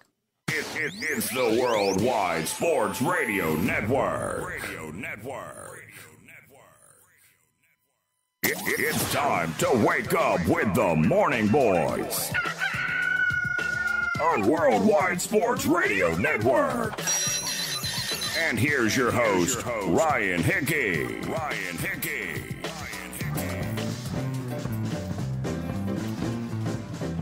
The sweet game show music, and that means it is time for the one, the only 2020 or Apocalypse, the fastest growing game show in all of North America. It is a ton of fun, a lot of laughs here, and I'm very excited for our next contestant, a great friend of mine, a lifelong friend of mine whose dedication to the show is so much so that he is currently holding up the entire course at Tim Report right now, holding up at tea time so he can get a part of the game and be a part of the game. So let's go right out to him, waste no more time. The great Rob Young, live from the course, is on 2020 Apocalypse. What's up, Robbie? God, this is unbelievable. He dropped again. I don't know what it is with these folks. Everyone's dropping here. Let's see if we can get him on the line really quick. Let's see. We're going to do this live. This is live, folks. This is live radio. Hello?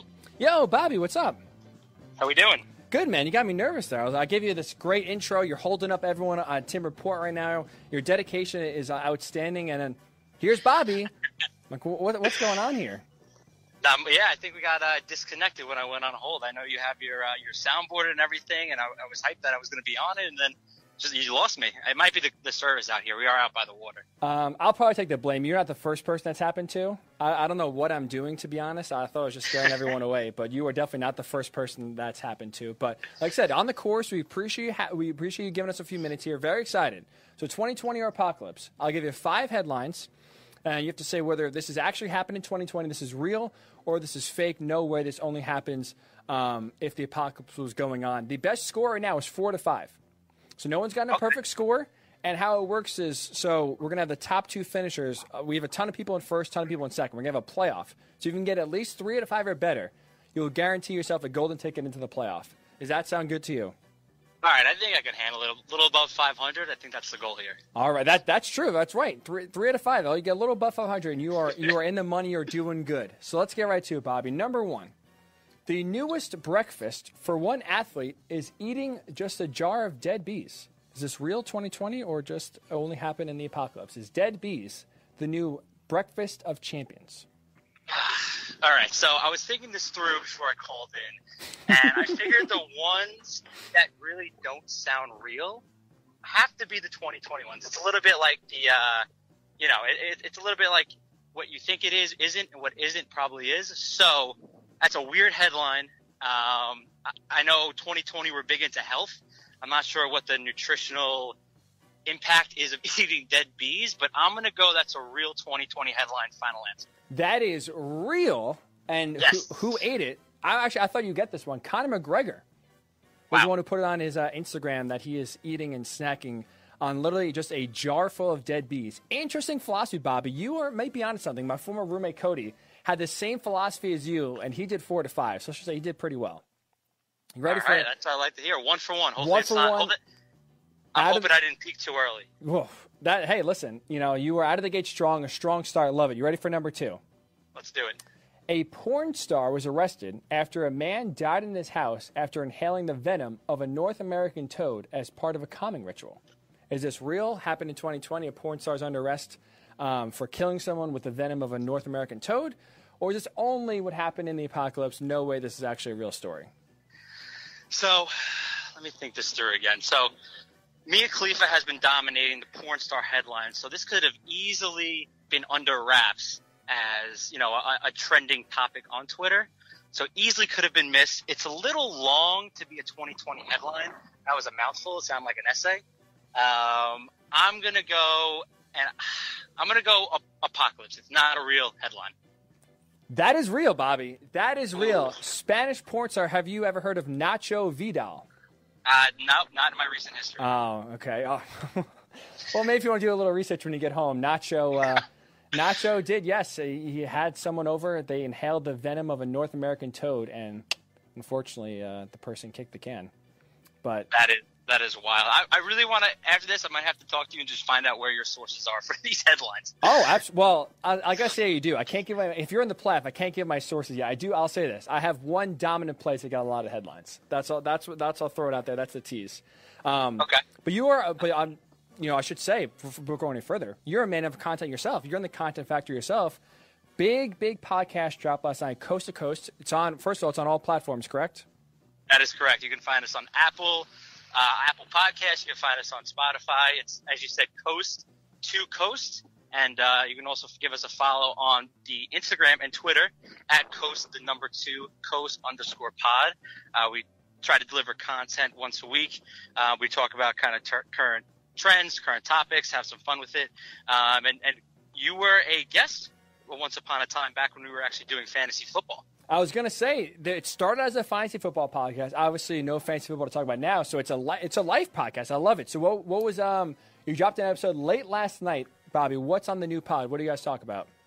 So we get into some of the Bubba Wallace incident. We talk about Cam Newton to the Patriots, which is absolute wild. Absolutely wild to see that. And then we actually have on Elizabeth Banks. She's talking about she does some great work with Local Impact OT.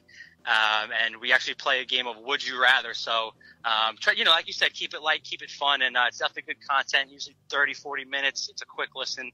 And, definitely appreciate you giving me the plug on your show. Oh, of course, man. Coast, the #2 Coast pod.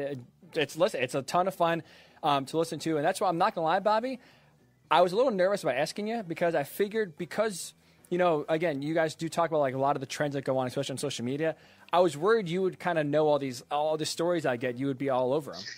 So no, this week we purposely avoided just because I'm a man of integrity. and I didn't want any advantage in this game since it is a competition, and if I do end up winning and making it to the playoffs, I want it to be fair and square. Look at this guy, a man of the people, all about playing fair and square. If only the Houston Astros, followed your same moral compass there as a big Yankee fan yourself. Who knows? Maybe another banner be raised in Yankee Stadium. All right, Bobby. All right. 1 out of 2. You ready for number 3 here? Yeah, I got to get this one. I got to say above 500. That's the name of the game. This could be the make or break one. Number 3. In order to understand the black culture more, Drew Brees has vowed to listen to more black rap music. 2020 or Apocalypse? That's oof. See, now I'm trying to think. This might be a headline where they misinterpret so to be fair, some sort of information. Just to make it clear for you, these are what I'm doing is part headlines, also part accumulation of info. So if I'll read a story, for example, and I can summate it in one sentence. So it's not like you have to think, is this a newspaper headline strictly? It could just be a story or a summation, a quick one-sentence summation of what actually happened. So just to get that clarity out there, you don't have to think strictly in headline forms. Would this be on the top of a newspaper? But just think, is this something that actually happened in 2020? Is Drew Brees, in order to understand the black culture more, as we know, had some very touchy subject or touchy comments about the flag and singing for the national anthem that upset a lot of African-American teammates and people. As he vowed, in order to understand the black culture more, to listen to more black rap music. So I would have to say this is – okay, so once again, because I like to dive into it, I like to, kind of think out loud sort of deal. I feel this is one that, as I said, people may have thought this has got to be real and maybe misinterpret something, but no way this happened. I would have to say Apocalypse. Bobby, you would be correct. The man follows his instincts and he crushes it. To be honest, I usually make up the Apocalypse ones or come close. I saw this on Twitter and I thought it was real. There's a lot of people, I think it was on Saturday, a lot of people were reacting to this. I'm like, oh my God, this can't be real. And then I eventually found out that the tweet was deleted and it was fake. But I'm like, you know what? If people are believing this, I'm taking this for myself. But it is not believable. You, sir, 2 out of 3, one away from the playoffs. That's one of the headlines where, or when you read it on Twitter, wherever it may be, you're like, please tell me this is not real. For the sake of Drew Brees' career and what's going on, please tell me he did not say that. And thankfully, as we said, it is Apocalypse. For real, because his national anthem stance obviously did not cost him his job. But maybe saying that would have been the one to make him retire a little bit early. Holy cow. But thankfully for Drew Brees and really America, that is not the case. All right. Absolutely. This one, I'm excited for you. This one is very relevant to what you and we're about to do with playing golf. Ready for number 4? Let's hear it. A group of golfers were so upset about a slow group in front of them that they called the police to complain about social distancing violations in hopes the slower group would be removed from the course. 2020 or Apocalypse? Wow, that is a absolute hardo move. Because they could just call this starter, and the guy could just move him along to the next hole, but they call the cops. Wow. Okay. And these are from this year, correct? Yes, this is strictly 2020. Hence, 2020 Apocalypse only happened within the last 6 months, well, almost 7, or not. So if it happened. Sorry, Bob, I didn't mean to cut you off there. No, you're good. You're good. So people take golf very seriously, and there are a bunch of maniacs out on the golf course. I'm one. I like to enjoy my high noon, listen to some tunes, relax. If the ball hits, go straight or in the water, whatever. Having a good time. A lot of people out there do not play golf this way, and I can absolutely see overreactions. And there has to be somebody out there in this country that has called the cops to go to a golf course. I have no idea if they have to respond. They probably think it's ridiculous. I'm going to go that is a real 2020 headline. Lock it in. Final answer. I love the thinking. As we know, both of us, as our caddy careers, we know a lot of people, more than you would think, more than most, people hate golf. They're out there, they're miserable, they're cursing, it's an awful time, and they're just looking to get home, get to the 18th, and get off the green. So like you said, your style of golf is similar to my style of golf. Relax, have a good time. Not a lot of people have that same view. Well, with that said, this is not a true story. This is made up. This is not true. But I'll say this. Today, when you tee off in a few minutes, if someone's slow, don't be afraid to use it. I'll let you can use it. Call the cops, call someone, say, hey, listen, we're too close. These people aren't playing fast enough. They're within 5 feet. Get them arrested. Get them off the course. So that's actually a good loophole. Is it in the rules where if I make the headline happen within 24 hours of this contest, can we turn it into a real 2020 and I get the point? I will. Ooh. Well, I guess I have to look at the police scanner later tonight. If you call the cops and they come to Timber Point because you are too close and they respond to someone being too close and breaking social distancing, we'll count it. We'll give you the retroactive point. How about that? Wow, getting the cops called just for the sake of your show. That's dedication. That's a good risk of possibly getting arrested yourself for misuse of 911. But hey, you know what? It's a competition. You got to win some way, or one or another.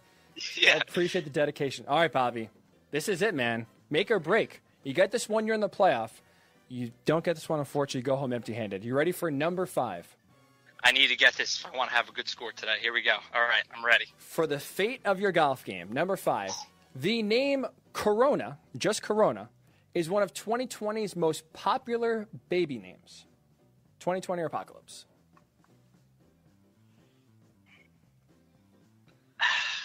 The long silence is me thinking. I don't even know how to. The name just Corona. This. No coronavirus, spelled like the beer, Corona. The name Corona just itself is one of 2020's most popular baby names. It is kind of a nice name if you think about it, like Corona Hickey. It's kind of, it flows off the tongue nice. Corona Young. If you said, that COVID-19 was one of the most popular baby names, I would have to smack the apocalypse button. But I would say, like I said, there's a lot of cool names out there. You got your basic names. I don't know how many Roberts and Ryans and kind of those, names that we've grown up with are going to be around. We're definitely transitioning to a new day and age of names. Corona, I could definitely see being in there. I'm going to go that as a real 2020 story. Hopefully final answer. Final answer locked in. Real, you're saying 2020. I'm sweating. You, sir. I just got to the playoffs. He's got it right, folks. Let's go, baby! That's big. Let's go. He's cracking got open a high noon right now. Let's go. He's celebrating. He's going wild. Rob Young has punched his ticket into the playoffs. How about that? 20. So would you name your baby Corona if you had a baby this year? It's an interesting. I'll say this. You're right. We are in the age right now of different baby names. We'll say that. You're right. The traditional names: Joe, Rob, Bob. Well, it's the same name, but you know, Jeff. They're all out the window. No more plain Jane names anymore. Right. Wow. Definitely no more Karens either. No. Yeah. There will be no more Karens in about 20, 40 years. I was just going to say, if there is a least popular name, the name that's on the extinct list, Karen is number 1 for sure. Maybe up there right. with Brad and Chad of the guy version. Yeah, exactly. But to answer your question, I'm not a politician. I don't jump around the question. I would say no. I am the third, so firstborn son would be Robert, and I would probably not do that if I had a daughter to name her Corona. Interesting, because the article said it was listed more popular under a girl's name. Interesting. Yeah, I feel like Corona does sound like a girl's name more than a guy's name. Ends in an A, one of those things. Yeah. What the hell? I guess Corona can be, either way, but more girls and guys for 2020 named Corona. Bobby, I know the T-Tame's coming up. Don't want to hold you up anymore. You crushed it. This guy comes up clutch, Mr. Clutch himself, 3 out of 5. We will see you in the playoffs, so congratulations. Have a great ride. Hit him straight today. Thanks, Hick, and thanks for having me on. You have a great show. You do great things. I always love tuning in. And like you said, feel free to, for those listening, Coast to Coast podcast. We have a good time with it. Hope you guys enjoy it. And like you said, keep listening to this guy, Ryan Hickey. He is the best that does it. Listen, I don't sense any lies either way. Coast to Coast, great pod. And hey, Bob says, listen, I'll listen to him. That's all I'm going to say. He's the man who's in the playoffs right now, folks. Bobby, hit him straight, buddy. Have a great round. Thanks, Hick. I'll talk to you soon. My guy, congratulations to the great Rob Young. Clutch as could be, 2 out of 5 on the fence here. Can we get on? Can we not get on? He punches his ticket. He is going to the playoffs. And now to at least finish the tease that I started in the beginning of the show. We are starting to come down to the home stretch of 2020 Apocalypse, at least in the quote-unquote regular season version. Bobby just punched his ticket, 3 out of 5. Now he's in the playoffs. I just did the math before. He is currently the 9th person who has scored at least a 3 out of 5 or better. So what the plan is going to be here is that the enrolling is ending soon. We're going to try to get one more person to qualify for the playoffs, 3 out of 5 or better. And then we'll have 10 people on the show. We'll 10 contestants that will make the playoffs and try to compete to be the 2020 Apocalypse champion. How it's going to work is we're going to seed those 1 through 8. We have some that made 4. We have some that got 3 correct. So for those like Sarah and Lauren, both got 4 out of 5, they're going to be top of the seeds. They're going to be top of the rankings. Bottom of the rankings, obviously, those who get 3 out of 5, who skate by, who get it. So how it's going to happen, 10 teams. Obviously, it's tough to do a bracket format. But how we're going to do it, we'll give the first two seeds a bye, which, again, someone gets 5 out of 5, they go right to number one seed. And then we'll have a play-in tournament 2 through 10, eliminate some people there, keep going forward, and we'll do a bracket tournament-style competition until we have 2 contestants remaining, and then we will have 1 2020 Apocalypse champion. The format will stay the same. We'll have both on the phone at the same time. 2020 Apocalypse will get their answers. We'll still do 5 questions. We'll still see who gets the best score. Maybe have some bonus questions here or there. It's going to get wild. It's going to get crazy, folks. I would tune in. Going forward, this month of July is going to be a wild one for 2020 Apocalypse. So if you want to get in, if you've been waiting, I'll get on eventually. I want to see how it goes. But I do want to play. Now is the time to get in, because as soon as one more person makes the playoffs, as soon as one more person gets a 3 out of 5 or better, we are closing down the regular season, and we will get to the playoffs, and we will make sure and see at least who is going to advance and how we're going to get some sort of playoff format. So that's going to be a lot of fun. Continue to stay tuned. We'll give you updates as it goes on. Again, if you want to play, now is the time to reach out, get on the list, and get on the show before it is too late. So again, we appreciate Bobby. Congratulations to him. 3 out of 5. He has cashed his ticket. He has punched his ticket into the playoffs, and he will be advancing into the playoff field when that gets going here in a little bit. So when we come back, we'll finish up the show with this. The New York Knicks have been anything but competent, anything but successful. I don't have to tell you that, right? Even anyone who knows anyone who's even heard of the Knicks knows the first word that goes to the Knicks, dysfunction. So now, again, they're looking for a new head coach. They fired David Fizdale, 22 games into the season last year, which feels like, 10 years ago, but it did happen. So they're looking for a new coach.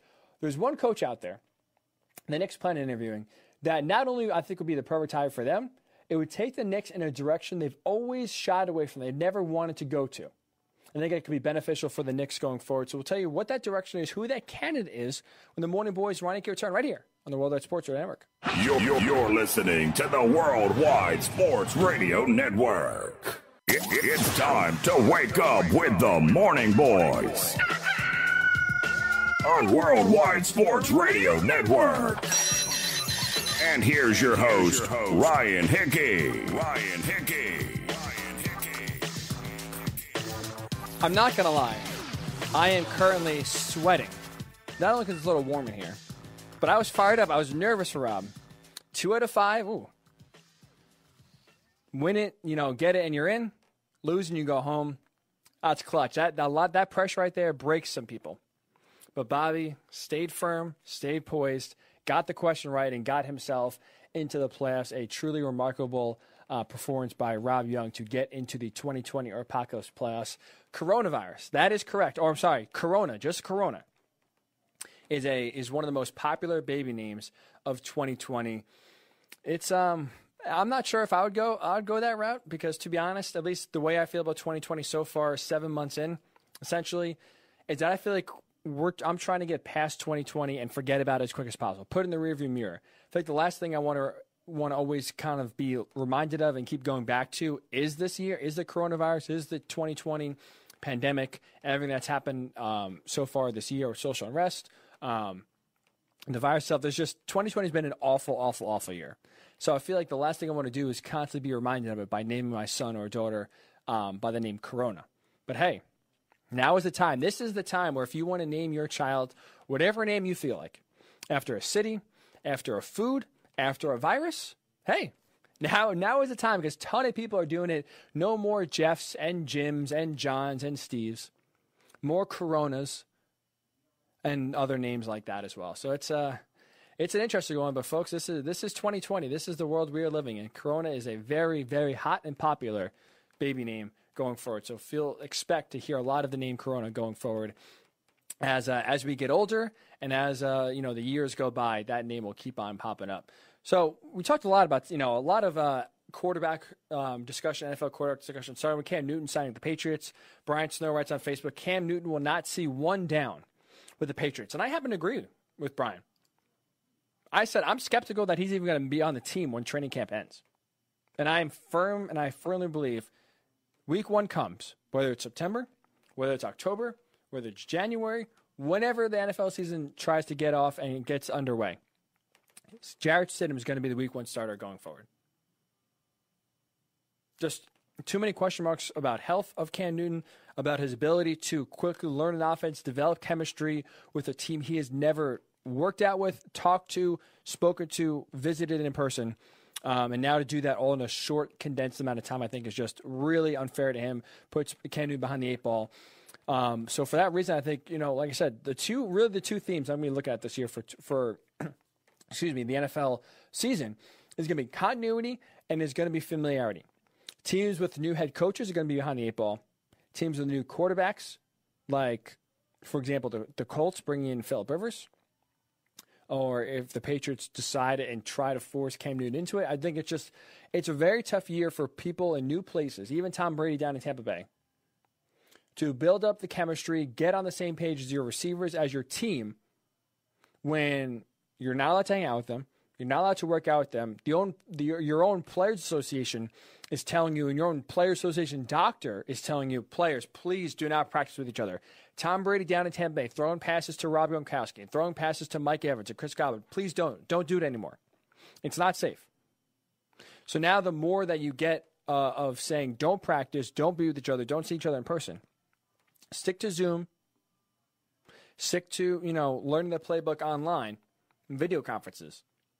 It's just tough for Cam Newton to get on the same page and get some continuity and get some familiarity with what the Patriot system is, with what the coaches, what their motivation is, what their philosophy is, and learn how the receivers go about running routes and all this other small things that go into having a successful offense. So for that reason, I'm with Brian.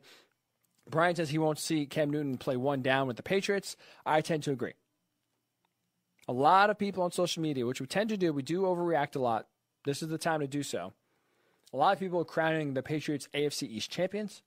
A lot of people really saying now all of a sudden the Patriots are contenders in the AFC. You have the Chiefs and the Ravens obviously in their own class, but right below them they think the Patriots are the 3rd best team in the AFC. I happen to disagree and disagree wholeheartedly.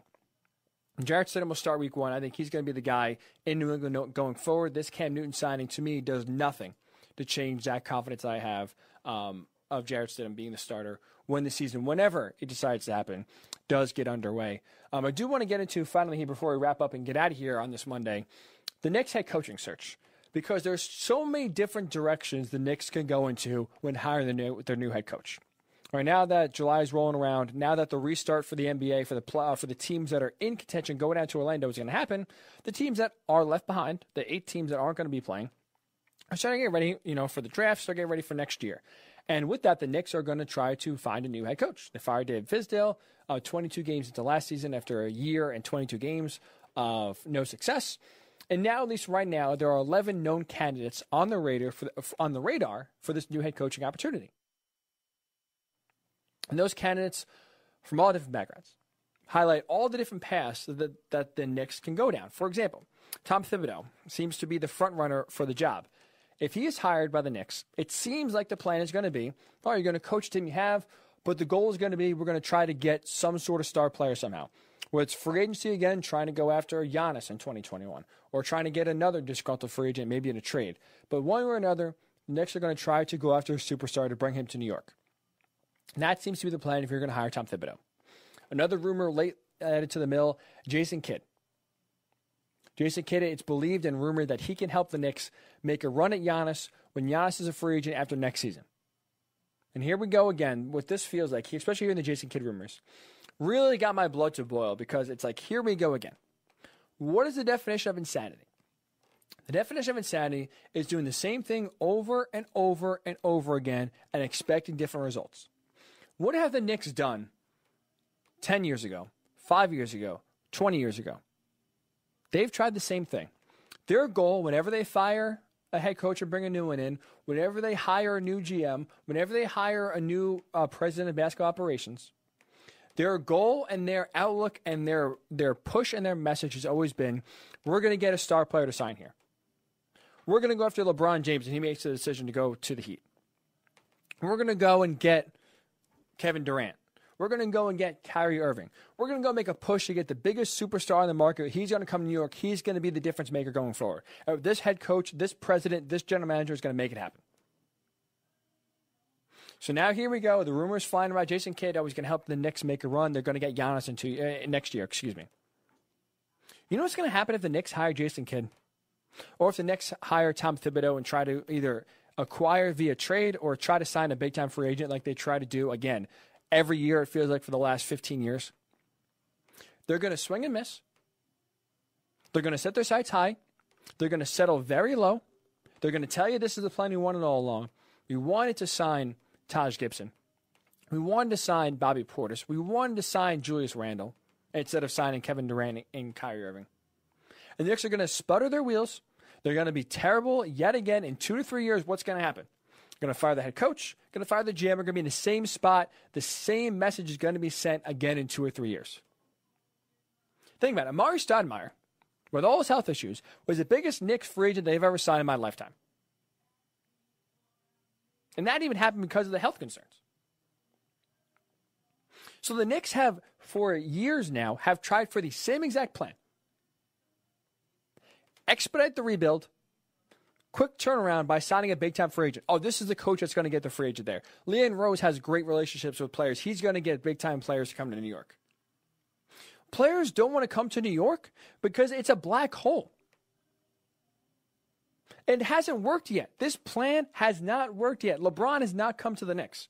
Kevin Durant and Kyrie Irving not only didn't come to the Knicks, they came to New York with a different team. They went to the Nets. The Knicks have to do something different. And I bring up the Nets for this reason. The Nets built their program, built their team through development. They drafted young players. They brought more out of them than was maybe thought of. And they built a young nucleus, a core that really was one superstar away from being elite. And after years of losing, after years of development, after years of playing young players and developing a nucleus where there are a core amount of guys that they can be trusted and be successful, you know what happened? Players took notice. Star players took notice. They realized, hey, the Nets are only 1 or 2 big-time players away from being legitimate contenders. I'm a big-time player if you're Kevin Durant. I'm a big-time player if you're Kyrie Irving. Let's go to Brooklyn. Let's be the players that put them over the top and make them contenders. This plan is the exact plan the Knicks should adopt. Development. Not chase after a free agent. Not try for a quick fix by bringing in some superstar and hope that from there the floodgates open and more players want to play with the superstar. Because guess what? It hasn't worked. And all you do is keep on ending up in the same place year after year after year after year. So this is the case I'm going to make for the next head coach of the Knicks. And to me, it has to be Kenny Atkinson. Because what Kenny Atkinson just did, I just highlighted. When he was the head coach of the Nets, he developed the Nets into a contender. How did he develop the Nets into a contender? How did he develop Nets into a playoff team? By drafting, by identifying talent, by developing that talent, and he taught them how to win. He took guys like D'Angelo Russell, who was jettisoned from the Lakers. He took guys like Spencer Dinwiddie, who were overlooked in the draft. He developed them. He got the most out of their talent. And last year, the Nets made a great run to the playoffs, where they were knocked down the first round by the Sixers, but they still were a fun playoff team. He took a young team, built a young core, built a young nucleus, taught them how to win, and set the Nets up to where, you know what? This is how you bring star players in. Star players want to go to teams where they think, you know what, they're only 1 or 2 pieces away. I could be the difference for this team being a contender or not. All the pieces around are good. They just need that one talent level to put them over the top to get them there. Because the NBA is a star league after all. You win with the best players. The Knicks' goal is, here's this black hole. You have no resources around you. Our staff has struggled at identifying talent. More importantly, our staff has struggled at developing young talent. So really, whoever comes here, LeBron, Kevin Durant, Kyrie, talks to Karl Anthony Towns, Devin Booker, who has connections to Leon Rose. Whoever wants to come here, be a trade or free agency, the cupboard's going to be bare. You're basically going to put the team on your back, and the Knicks are going to have to win because this player is just so much better than anyone else on the other team that they have to consistently do it by themselves. Which star player wants to do that? Let alone do it in New York, where if you have a bad game or miss the final shot despite scoring 60 points, people get on you. No one's going to get on the fact that, hey, the second, third, or fourth guy is just not good, not picking up his weight. So look at the Knicks roster right now. There's Frank Ntilikina, heading into his 4th year. Kevin Knox, heading into his 3rd year. Dennis Smith Jr. heading to year 4. RJ Barrett heading to year 2. Mitchell Robinson going to year 3. There is a ton of young talent here that I still think has potential, hasn't been tapped into, hasn't been developed. Dennis Smith Jr. is a really good player. I still like Frank Ntilikina. I think he has potential. I still think Kevin Knox can be a pretty good player. These players haven't been developed. They haven't been coached the right way. Kevin Knox, for example, can barely get on the court 10 minutes a game. I'm not really sure. I'm not an expert. I'm not a genius. I'm not really sure how you can expect a young player to develop and get better when they're playing 10 minutes a game. When they're playing, they're barely getting on the court. So the Knicks, for being as bad as they are not even losing the right way because they're not even playing their young guys to get them some experience and to help develop them, see how they can improve. They've opted to play guys like Bobby Portis and Taj Gibson and Elfrid Payton. They're opting to play older guys, older veterans who we already know what they are, but what good does it do? You got to tap in. You got to see what young players have. You can build something here with a ton of the young nucleus the Knicks have. So if you hire Kenny Atkinson, see what he did with the Nets. You hope that he can turn Frank Ntilikina around. You hope that he can get the most out of Kevin Knox to where, now he's not a bust as a lottery pick. RJ Barrett showed promise. Mitchell Robinson shows promise. Mitchell Robinson's still very raw. He needs development. He needs help. You need to hire a coach that fits with the roster you currently have. Getting a Thibodeau, getting a Jason Kidd, and hoping to get a big-time talent, you still need the team around that talent to win. So what good is it of getting a Devin Booker or Karl Anthony Towns or even a Giannis if the rest of the team stinks? If the rest of the team can't hold up the weight? Because guess what? We saw LeBron James, the best player of their generation, one of the best players to ever play the game. He can bring a bad team along with him. He can bring a team to the finals when the rest of the team can't carry their own weight. But he can't win the finals. And again, that happens with a once-in-a-generation type player. So you need to build the roster around these superstar players that help you. That will help you get through the playoffs. That will help you get to the finals and win.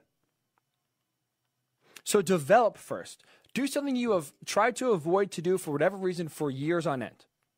Develop the players you have. Try to build something from the ground up. Make it marketable for these big-time players to come here because they say, hey, listen, Frank Ntilikina is pretty good. Kevin Knox is a great role player. RJ Barrett is really starting to blossom. Mitchell Robinson is a great guy down low in the post. What they need is one superstar away. I could be that guy. That's how players now choose teams. Make yourself marketable, not by just saying we're the Knicks who played MSG. Because that's what they've done now for 2 decades, and guess what? Players enjoy playing there as visitors. Not many players want to come to the MSG to make it their home arena. Because they see the dysfunction that goes on in this organization. They see the backstabbing that goes on in this organization. They see all the blame getting skirted elsewhere except on the people who actually deserve it. So I beg the Knicks. I beg Leon Rose. More importantly, I beg James Dolan, because we know James Dolan has all the weight there. Please, look down the road at Brooklyn. Look at what Kenny Atkinson did. Look what he built. Look at the reasons why Kevin Durant and Kyrie Irving wanted to go to Brooklyn. Think about that. For the entire last year, we always thought, oh, KD's going to go to the Knicks. It's a shoo-in. It's a slam dunk. Went past the Knicks to a team in the city that's the second team in the city. Same thing with the Clippers. The Clippers and the Nets are the same exact teams on each coast.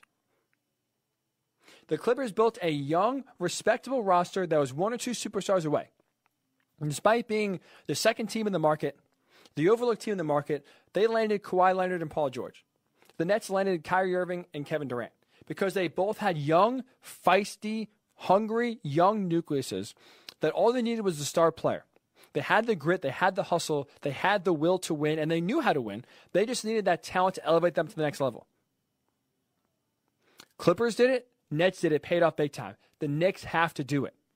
Please, please, please hire Kenny Atkinson. Please go the developmental route. Please take some time to where you're going to lose anyway for a few years. At least make it worthwhile. At least have an end goal in sight. Hey, this is what we're going to try to do. We're going to develop these guys. Instead of playing retreads for 30 minutes a night as the Knicks lose 60 games yet again. So that's going to do it for this edition of the show. We end on quite a passionate note. Hopefully the Knicks can do the right thing. Hire Kenny Atkinson. Go down the route of development. Give you your best shot going forward to have a chance at some point to actually be successful. So see what the Knicks do. Hopefully Kenny Atkinson is the guy. And if so, I will feel very good about the Knicks' future. I'll feel a lot better about the Knicks' future than I do if they hire any of the other 10 candidates that are up for the job. That's going to do it for this Monday edition. We appreciate you tuning in. We appreciate Rob coming on, playing 2020 Apocalypse, coming up clutch there. We hope you have a great rest of your week. Again, July 4th week. So if you're off for the whole week, for company shutdown, like some people I know, enjoy the week off. Enjoy the holiday weekend. But we will be back here on Thursday, right here on the Worldwide Sports Radio Network. It's the Worldwide Sports Radio Network.